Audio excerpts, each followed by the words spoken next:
In this video, we'll explore two common memory-related errors in Java: stack overflow error and out-of-memory error. We will discuss the causes of these errors and how to prevent or resolve them in your programs. Let's first state that error is a throwable, just like an exception. But other than an exception, our program is not expected to recover from an error, so we're not handling them. A stack overflow error occurs when the stack size of a thread is exceeded. Common causes of stack overflow errors include deep recursion or large stack frames.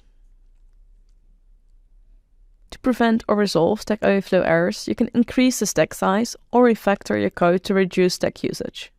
Commonly, it's a coding mistake that causes this.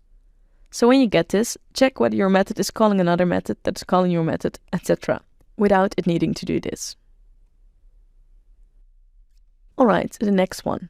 An out-of-memory error occurs when the Java heap runs out of space. And by that, I don't mean this. I mean that this error can be caused by creating too many objects, not releasing references to objects, or having objects with large memory footprints. In other words, the heap might get full. To prevent or resolve out-of-memory errors, you can increase the heap size, use appropriate data structures, and employ proper memory management techniques. Or, also not seldomly, fix the coding mistake that led to this. For example, using a static collection and storing large objects to this. The static collection will keep these large objects on the heap alive for the entire time your application is running.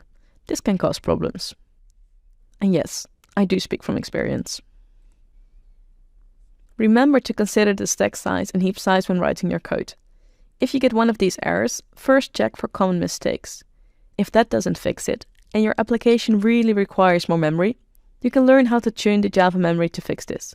For now, this should be more than enough to get you started. Next, we'll be dealing with multithreading when we discuss concurrency.